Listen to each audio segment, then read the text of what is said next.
On this week's episode of The Video Store, Frank becomes a shot caller while Josh gets Booksmart. Josh and Frank think you should leave with Tim Robinson.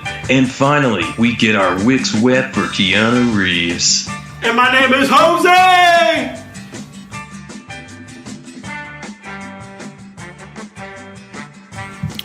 Welcome to the Video Store Podcast.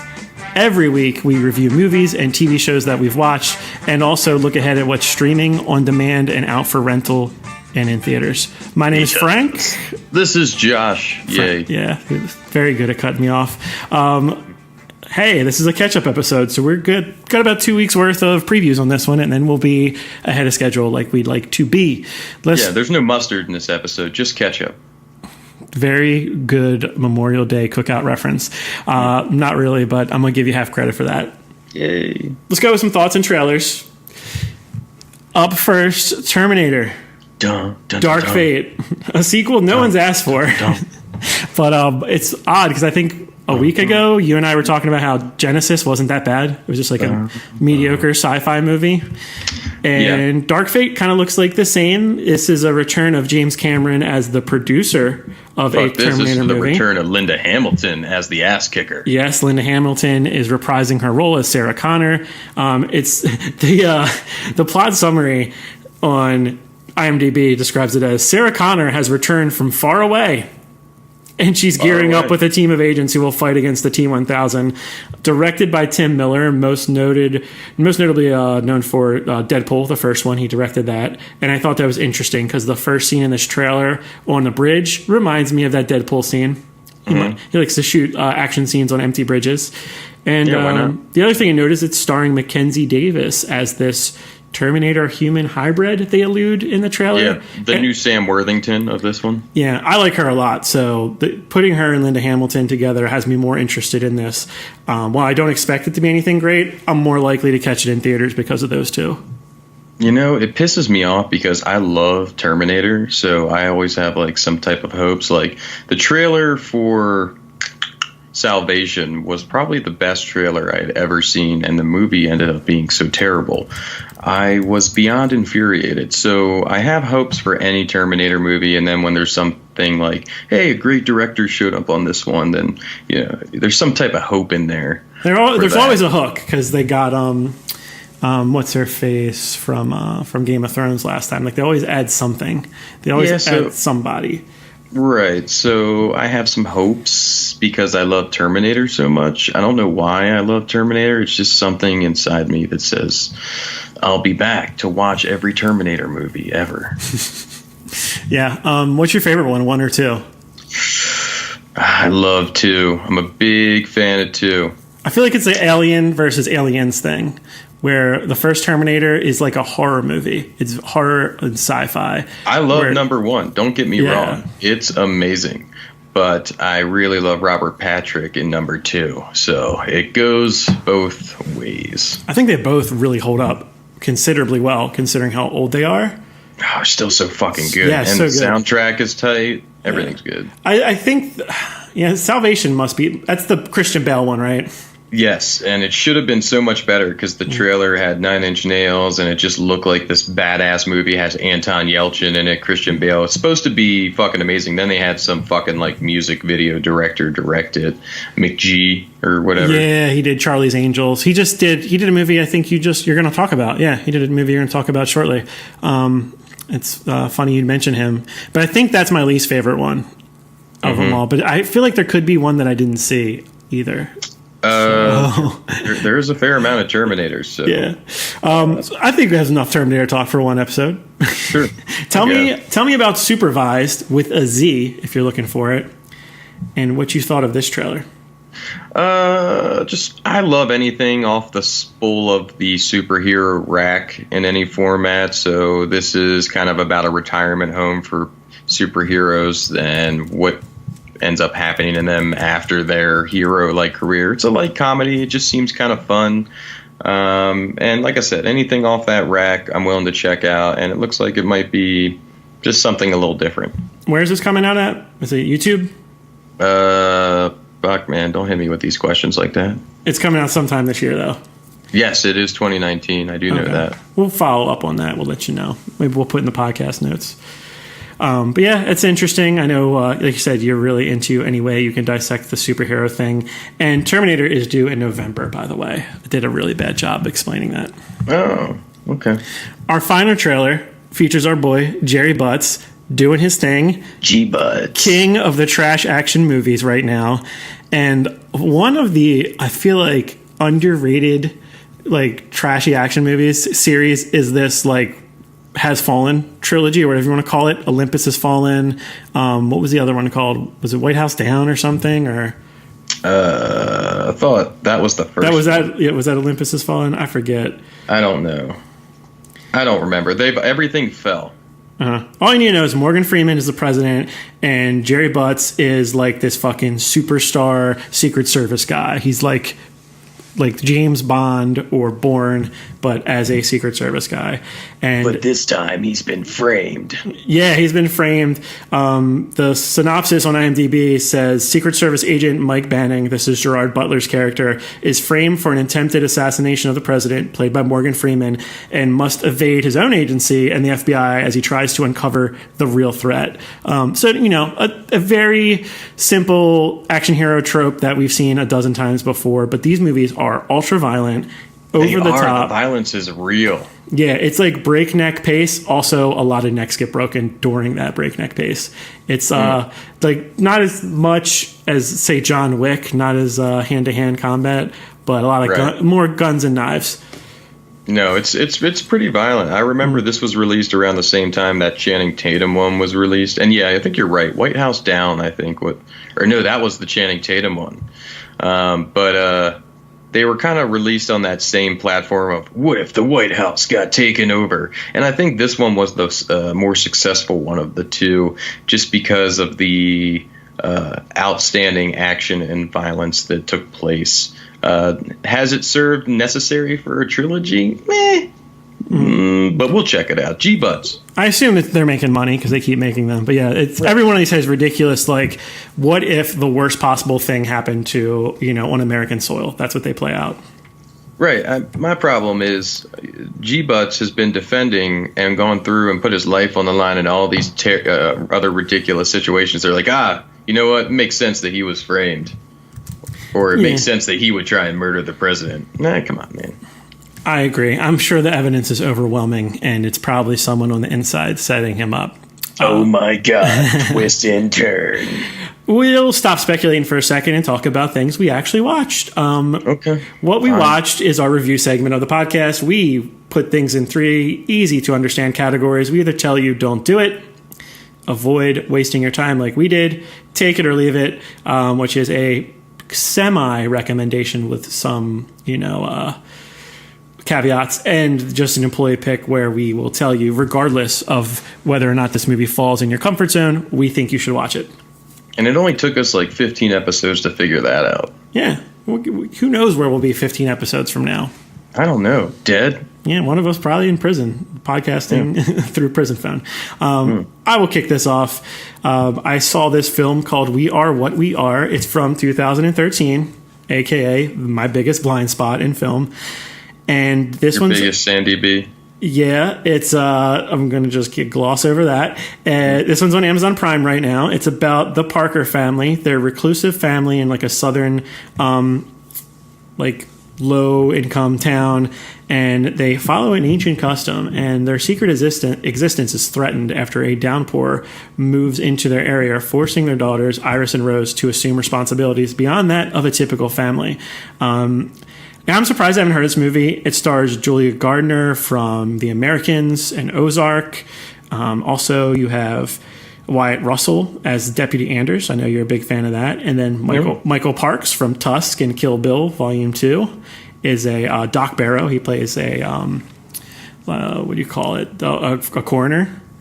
Coroner / mortician. Rest in peace, by the way. He passed. Just gone too soon. Like a guy who really peaked, at least in my film knowledge, like late in his career. I just started noticing like around the time Tarantino was putting him in movies, and for sure, really great actor. This one was a very unique movie. Don't look into it. It's got a really cool surprise to it. You probably, will guess it at some point, but a fantastic twist ending, a disturbing ending that you will want to talk to other film and especially horror fans about.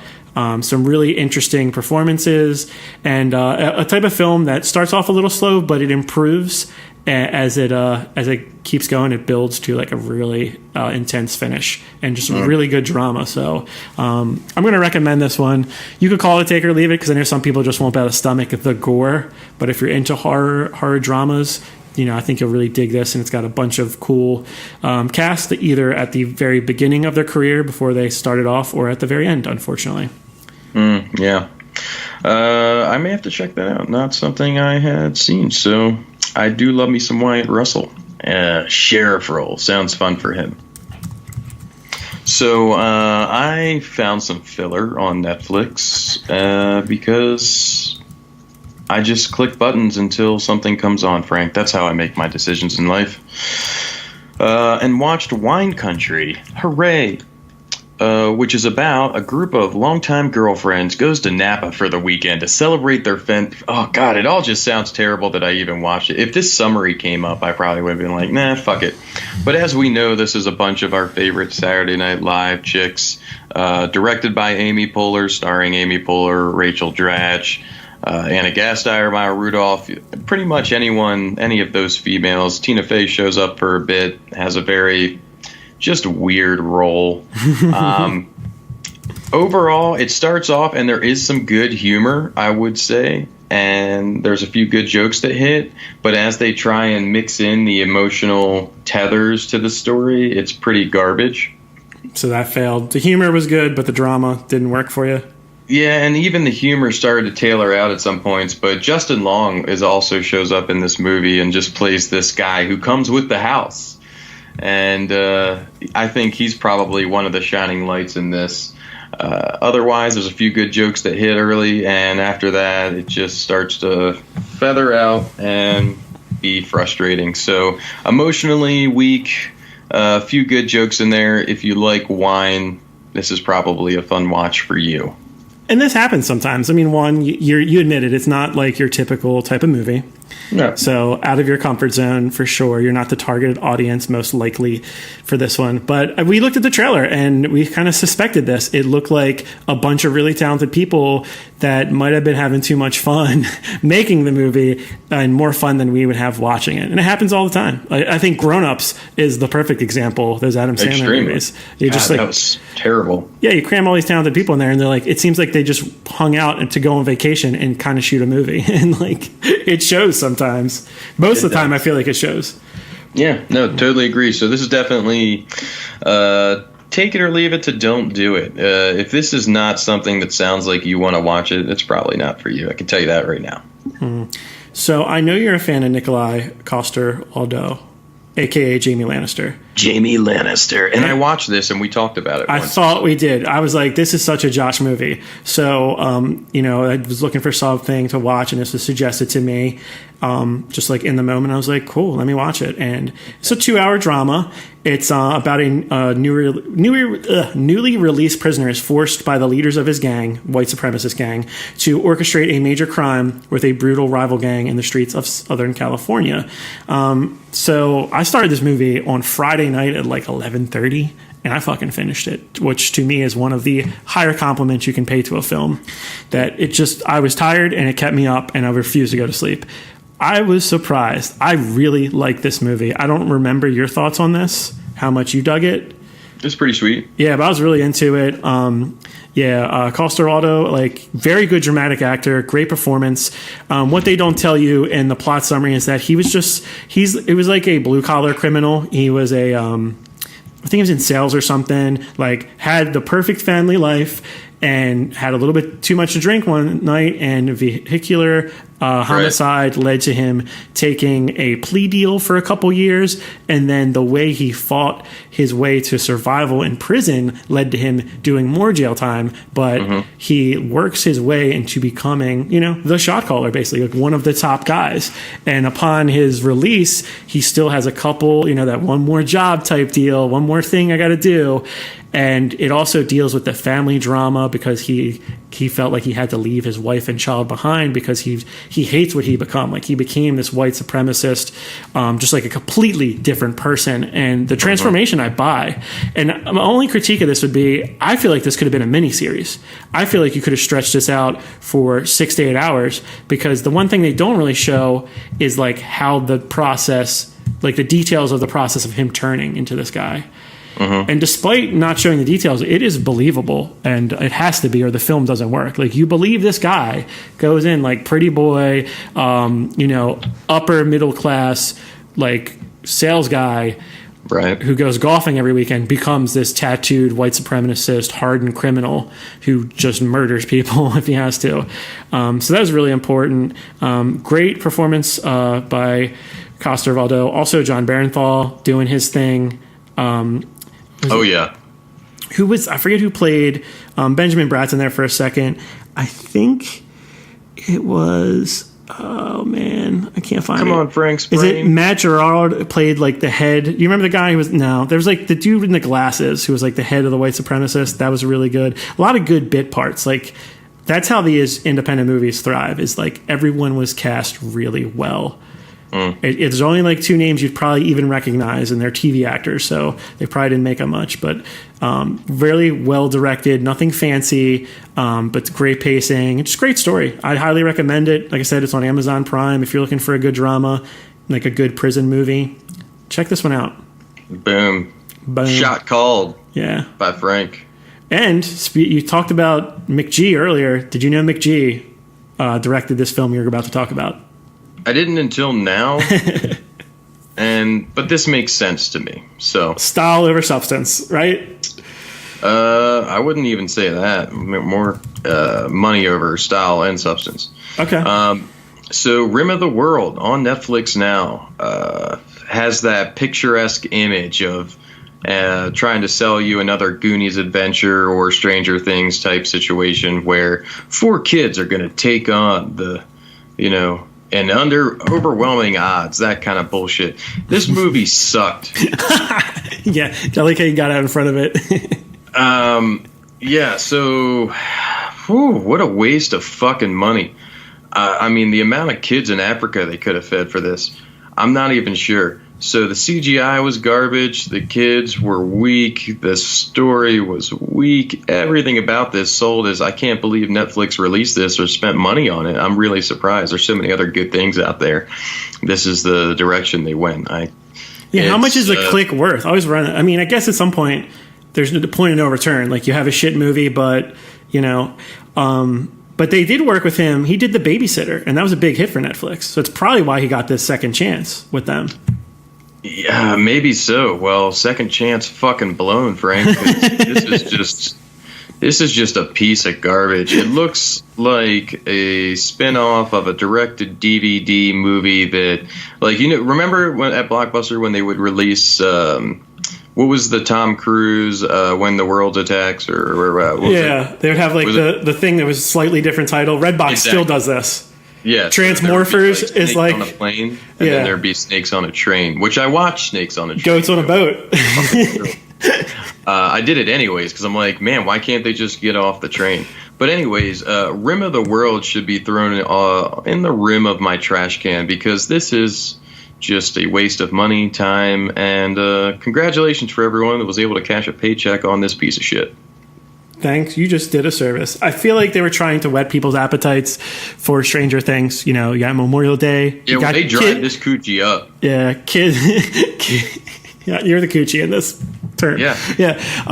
The kids, are off. It's a long holiday. Get something you can put the kids in front of and, don't do this. Watch something else. Yeah, there's probably some 6 or 7-year-olds out there that if you're trying to like, hey, kids, shut up, watch this, you could probably get away with turning this on. But that's about it. My only character that showed up that I was like, hey, I know that guy, was I don't know if you saw Caitlin Olsen's TV show that she did for a while. That The Mick. The Mick, correct. So the rundown bullshit boyfriend that like lives with them. Yeah, I don't remember that one. Well, no, he's in the show for a bunch. He's he's the douchebag ex-boyfriend that keeps showing back up. But anyways, he's in that for like 15 minutes. That's about it. So paychecks cashed. Everyone's happy except for anyone that watched it. So it's cool. No one was harmed, hopefully, in the making of that film. And it's okay. We got a couple Netflix things that we're going to recommend in a second. First off being the sketch comedy improv show I Think You Should Leave with Tim Robinson. Tim Robinson was co-star of The Detroiters. I've only caught a few episodes of it on Comedy Central, but it's something I can tell I'm going to really like. And I just was in the mood to binge something. I watched all these episodes. But they're only like 17 minutes. Yeah, it's like 15 to 20-minute episodes. And the title is appropriate because almost every sketch runs to the conclusion and then just keeps going as far as possible until it like crosses over to being awkward and uncomfortable and then back into being hilarious. I love this collection. I love this show. I really hope it gets picked up. I almost want to say take it or leave it because it is a very strange sense of humor, but I gotta highly recommend this one. It is one of the funniest things I've seen all year. Really? I thought it was decent, and I also hope that more sketch shows happen because there's so many great ideas that can be taken care of in a 3 to 5 minute span that I've seen when certain shows do it really well, that I just have better hopes for those types of shows. And if you allow someone's comedic genius, like the Chappelle Show and things like that, where you just allow somebody's mind to spend the money and make the creative direction, you can find like a really interesting perspective on their humor. Yeah, and I get that, like, you know, sense of humor is maybe the most subjective thing. Like, we disagree maybe on comedies it just as people more than anything else, but I think everyone should check it out. Just, you got 16 minutes, watch the first episode. I think it's fair that you'll get an idea of what you're in for after just one episode. Right, and it's something to throw on if you got nothing else, and you don't have to be dead set in every episode. You can just pick up the gist and go from there. But yeah, you're going to find out in the first episode, I think, if you appreciate the humor that's being used in this. I would say if you're a fan of Tim and Eric, you would probably dig this. It's kind of if you compare it to anything besides Detroiters, which has like the same people in it. Like I'm not a big Tim and Eric fan, surprisingly. There you go. So that could be why you weren't as into it as I was. Yeah, maybe so. Okay. Speaking of random comedy that maybe like not for everyone, just shows up randomly on Netflix. Yeah, dude, we didn't get to preview this one. The Lonely Island, who I'm a big fan of. I don't know about you. I'm actually going to see them in DC in a couple weeks. They're doing a very small tour, which I'm super excited about. They did a very specific 30-minute visual poem called The Unauthorized Bash Brothers Experience. This is about baseball stars Jose Canseco and Mark McGwire set in their 1980s heyday. I love baseball. I grew up on 80s baseball. I love The Lonely Island. This felt like so specifically for me that I was going to embrace this idea no matter what. But I found that makes sense. Yeah, I found it to be ridiculous. I would recommend ingesting some drugs. You know, nothing too hard. Maybe you should not recommend this to our audience. You don't know who our audience is. Consult your doctor, and if they say marijuana is okay for you and you're of age, you're an adult, do that. I recommend that along with this. You will have a great 30 minutes and it will turn around your day. This is a perfect, I got home late from work, today fucking sucks, I need my brain just wiped via stupid, hilarious rap videos. That's fair. I think basically if you're an Andy Samberg fan, you'll enjoy this. I maybe wasn't as in the mood, but it was enjoyable. I didn't know what the fuck it was or what I was getting into. And more know the story of Jose Canseco, so I thought that was kind of funny, his portrayal, just outlandish and ridiculous. But, you know, definitely good filler, and I wasn't, you know, hateful in watching it. You seem to really love the Andy Samberg rap group, so Yeah, those guys. Did you watch Popstar? Never Stop, Never Stopping? Yeah, but I like that more than I like this. I agree. That's better. I mean, that's maybe the most underrated comedy of this decade. Never Stop Stopping. So fucking good. So I'd highly recommend that. Maybe, it's weird to recommend a 90-minute movie over a 30-minute movie as like, try this before you try that. But I think if you're unfamiliar with Lonely Island, start with Popstar. Fair enough. Yeah. So another thing I might disagree on, I'm sorry to say, is that I finally caught up with the Clovehitch Killer, and you didn't like it? It was okay. I didn't like it as much as you. I thought it was just okay. I thought the performances were interesting, but I felt like the pacing of it. And I watched it on Hulu. It's on Hulu now for free. You can stream it and check it out and see if you agree with Josh and liked it, or disagree and just thought it was okay, like I did. I don't think it's terrible, but it had like this weird TV pacing. Like I felt like it was made as a TV movie at first and then got optioned to streaming and VOD. Like there was moments in editing where it felt like it was fading out, and that was distracting. I think that was the last thing I said to you was I think the ending, you should know when it have ended, and then it like continued on a little bit. If I'm not, for sure. You're probably talking about like the bedroom scene altercation. I don't want to get too deep in it, but I feel like there was a point where I felt like that movie ended. I'm not 100% sure. I could be recalling something else, but I think it was that one where I was like, I think the movie ended right here, and then it kind of continued on a little bit, and I was like, oh, that's weird. Yeah, it's about a family that is shattered when the work of a serial killer hits too close to home, and it stars Dylan McDermott, and it was a pretty interesting performance. I thought his performance was inconsistent. It was kind of like goofy at parts for me, like kind of took me out of it. But if you're a fan of these serial killer, dramas with a little bit of horror and just like weirdness to it, like it's above average. So if you like that genre, I'd recommend it. It's a take it or leave it for me, not just a flat out, employee pick. Well, fuck you. Hey, man. I like you more. I mean, watch movies like 6 months later and then shit all over Josh's opinion. Well, we gave people 6 months of just a glowing green light to go see that movie. So now that they can see it for free, I'm just pumping the brakes a little bit. A little yellow light situation. I'm going to give a full green light to my boy John Wick, Chapter 3, Parabellum. Have you seen this yet? No. Oh. Now, this is... Oh, no. Well, I say that because this is every year there's maybe like 3 to 5 movies that I say you should go in theaters and see it. Like, just you have to see this on the big screen. And I think this is the second one besides Avengers that like I highly recommend. Like, this is worth you spending your money, leaving your house, see this fucking thing on the big screen. This has 3 of the best fight scenes I've ever seen. Just crazy, like what they do with knives and dogs. They like invent this dog fu like fighting style is insane. There was parts in the middle that were like a little bit of a downshift, but overall just like an action-packed movie.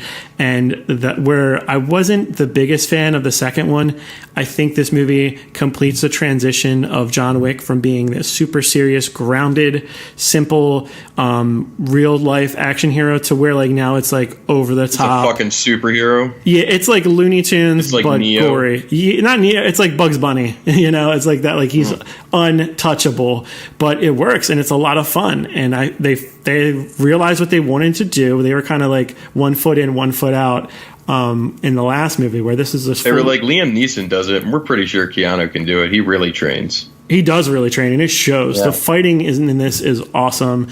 All the added characters I thought worked out. Halle Berry, they could have did more with her, but the scenes she was in was great. Same with Jason Mantzoukas. Always loved seeing him in anything.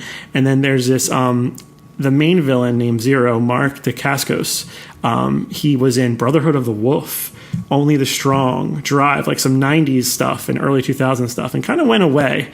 He was great. He kind of played like toxic fandom as a character, and I'm not the only one to make this like analogy, but he was like a huge John Wick fan, and he's just like I'm honored to fight you, but he wants to kill John Wick, he's just like, all he wants, like, to be an admiration. Challenge. Yeah, he wants recognition from John Wick and to be recognizable on the own, but he also wants to kill him. So it was a really quirky character that just worked. It shouldn't have, but it worked. Hey man, can I murder you? But hey, could I suck your dick first? Yeah, huge fan. I'd like to kill you now.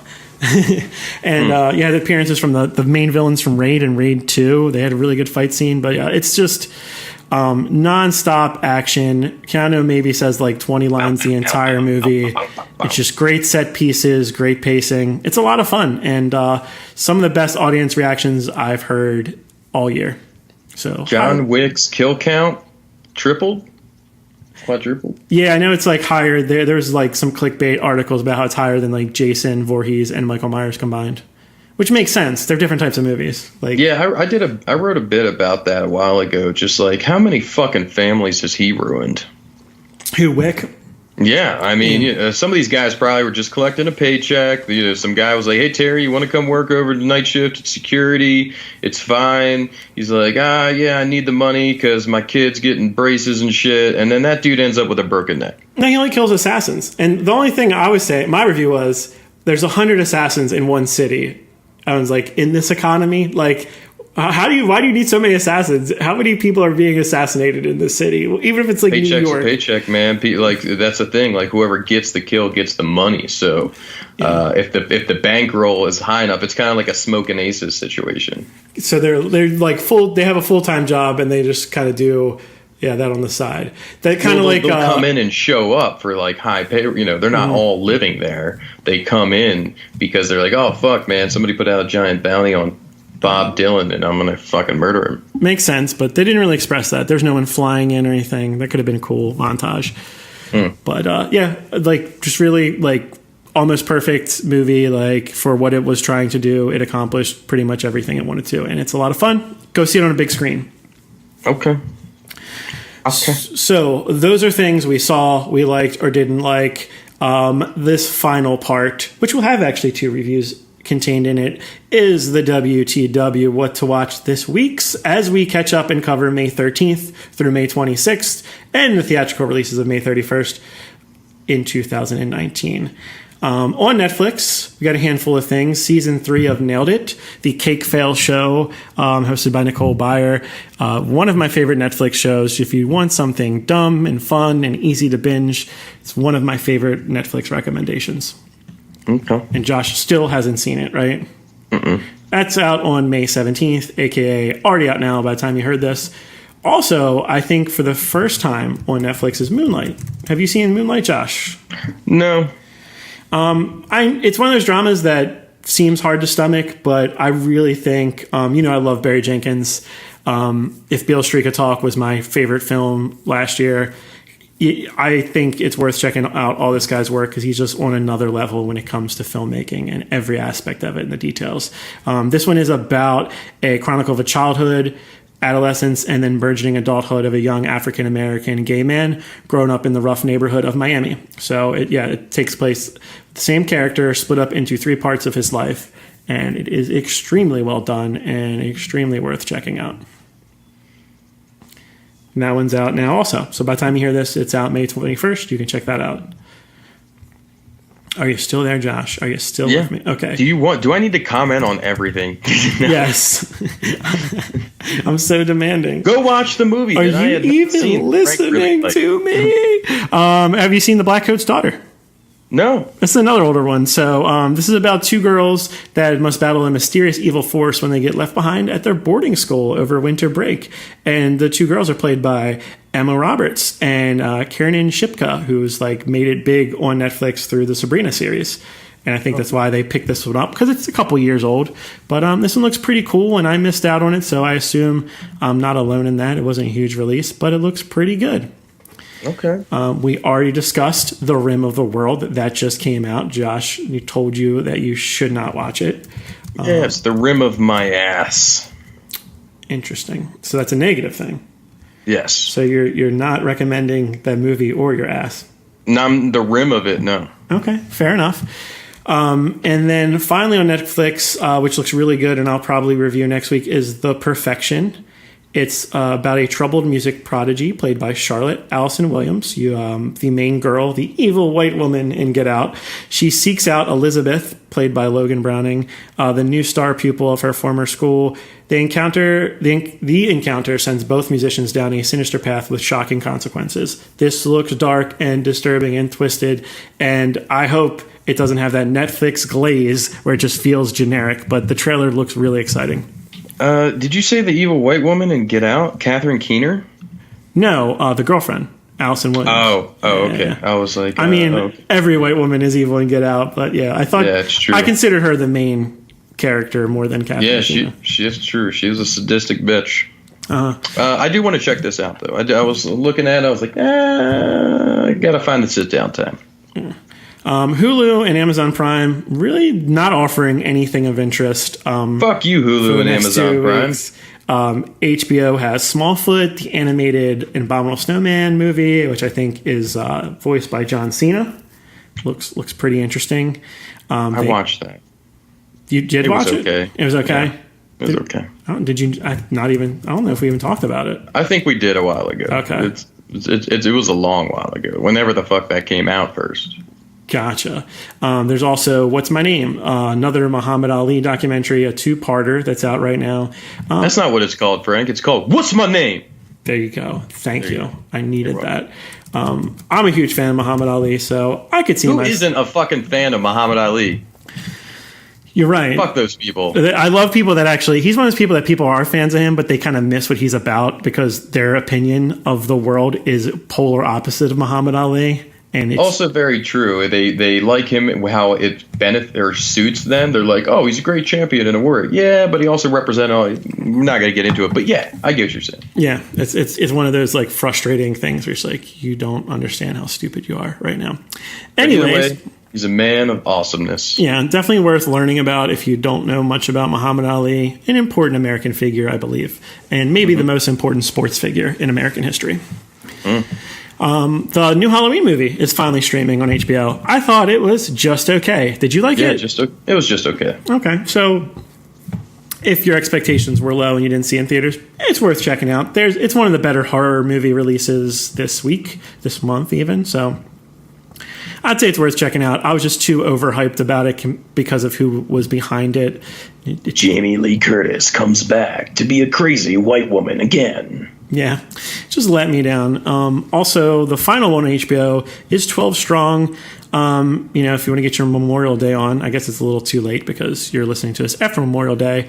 But if that patriotism did not die at the cookout, you can keep it going with 12 Strong. It tells the story of the first Special Forces team deployed to Afghanistan after 9/11.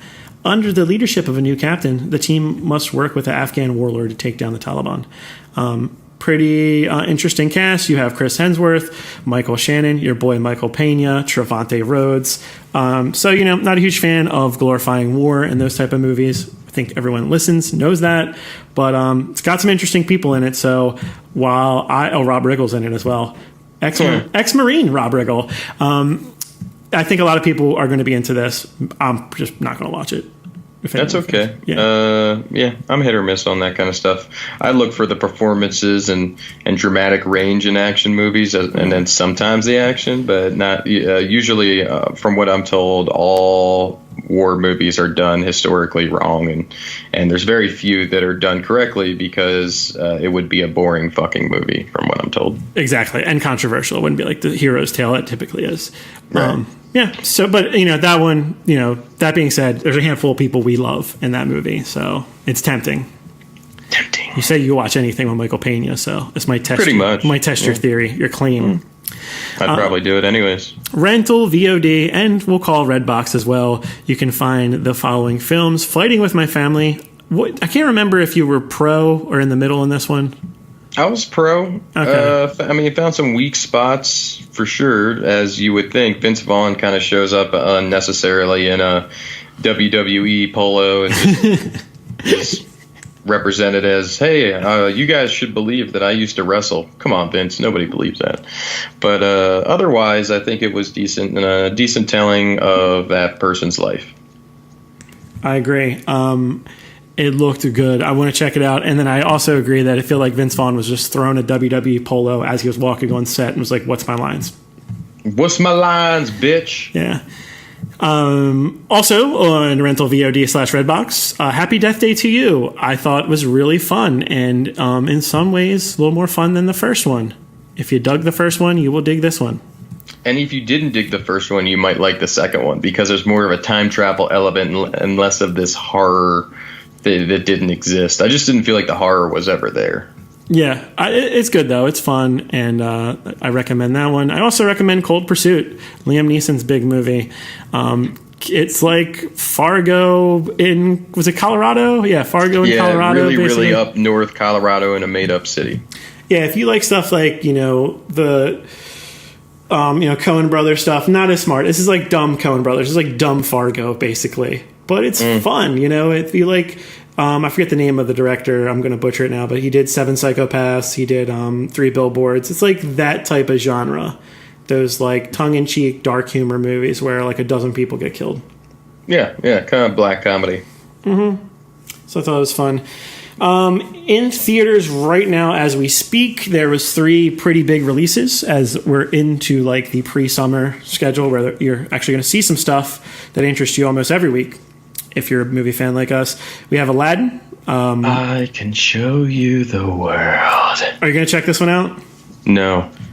I'm morbidly curious, so I might do it. We'll see. Don't do it. It'll be tough because I don't. At max, I'm only going to the theaters like twice a week. I mean, I say only, but that's a lot. Only twice a week. That is a fucking lot. Yeah. Well, if there's like nothing going on during the weekday, I'll check something out like on Wednesday, and then I do the Thursday preview every week at this point because it's just a better crowd I find, and I can sometimes get those reviews in early for the podcast. Oh well, good on you. And hence, we did see some of these movies. You saw Booksmart. I'm really excited, and I hope you tell me that I should see this movie. I'm going to build up that suspense. Wait for it, Frank. You do this every time. Wait for it. Yeah. It's a pretty good movie, Frank.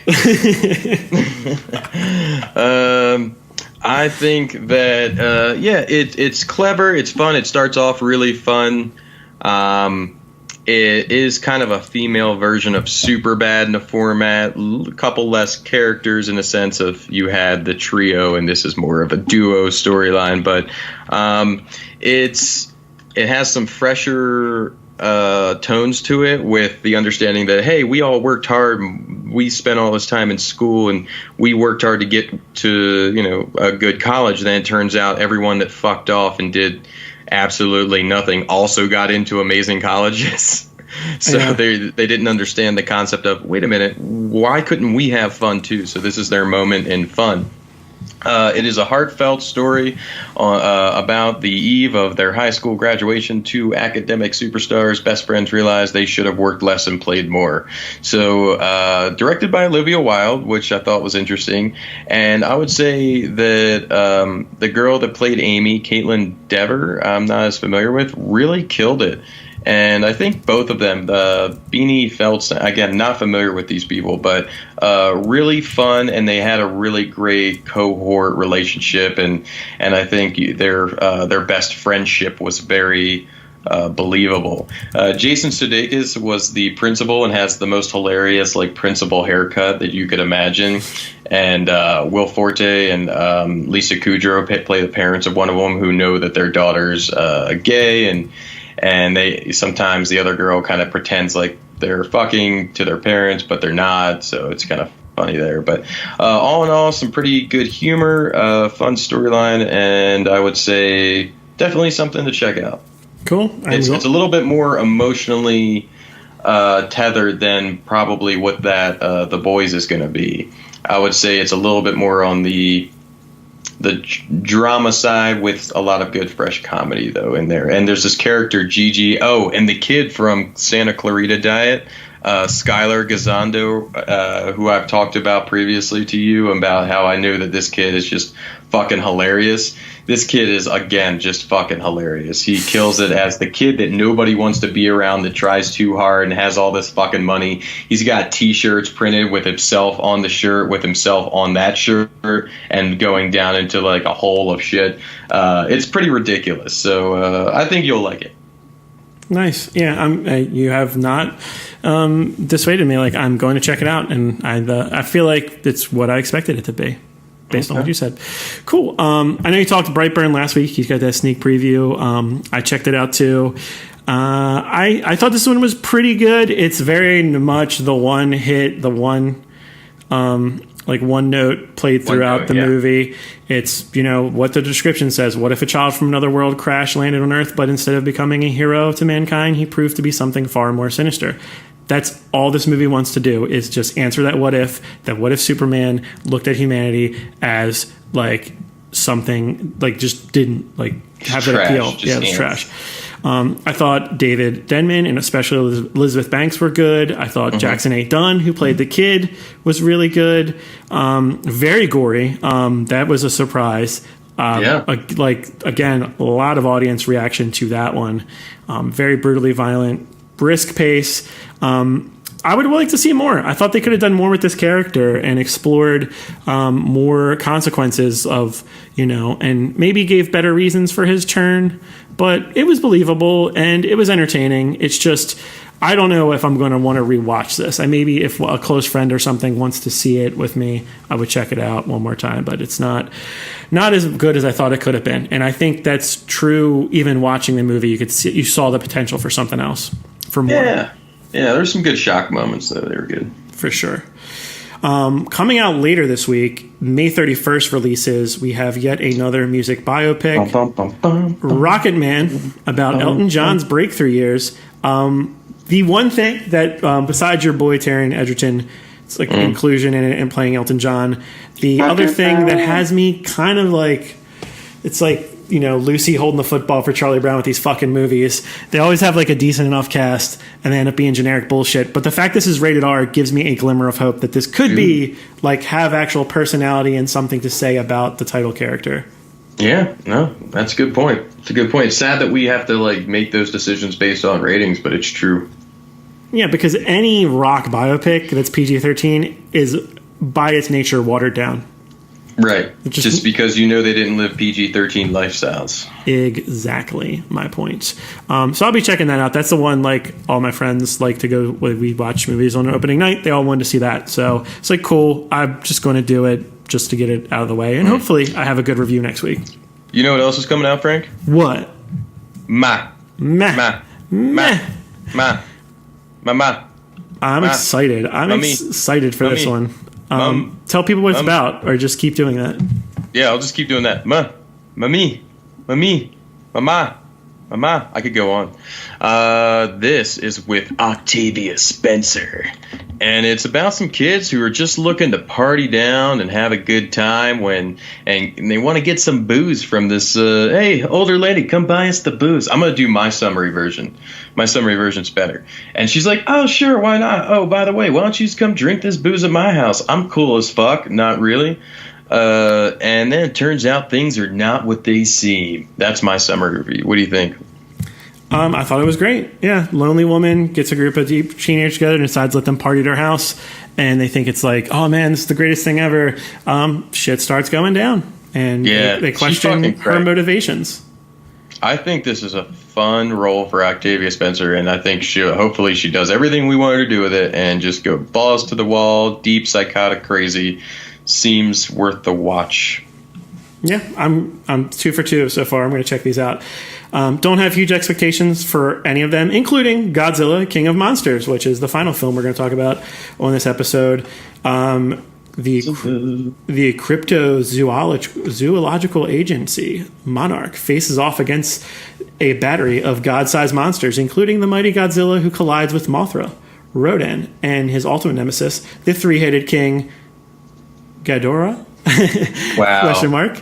I don't know how I feel about this one. In the world right now are just like, fuck you, Frank! All 5 of them. Interesting cast. Especially, Millie Bobby Brown, seeing her get a starring role in a big movie. I think she has star potential, obviously. Big fan of her in Stranger Things.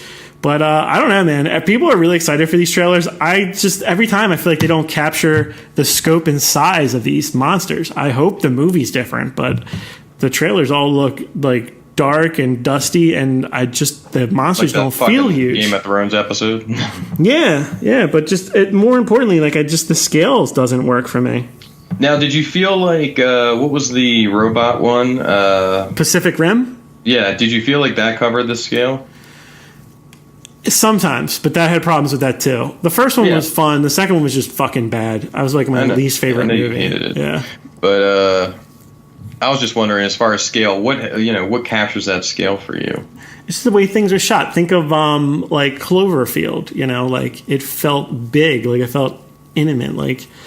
Like the doom was coming. Like you just felt the scale of this. Even that Colossus with Anne Hathaway. Like when she was that giant monster. Like you felt it. And it just felt like a huge presence. When I look at these Godzilla, it's like almost like they cribbed the old school claymation like shot where it's like pulled back and you're seeing them from the feet to the head, and it just doesn't sell it to me. Huh. All right. Okay. Yeah, interesting. Maybe. I don't know. I have hopes for any Godzilla movie, but it's just hopes, Frank.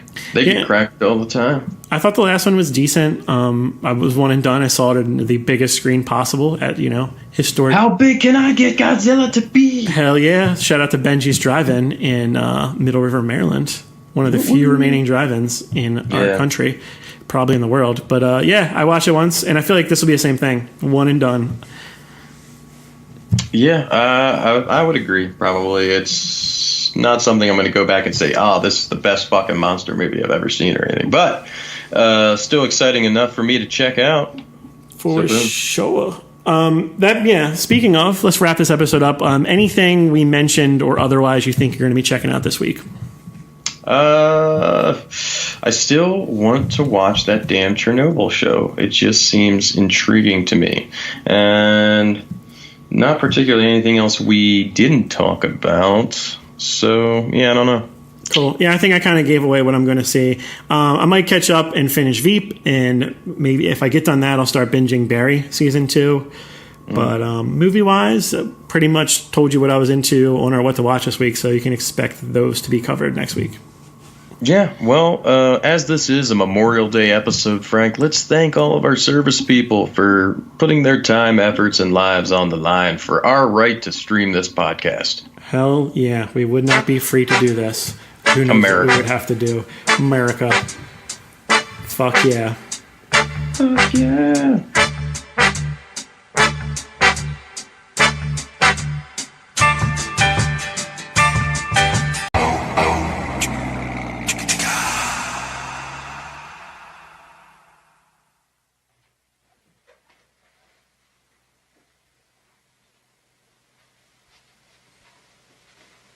You're still here? It's over. Go home. Go.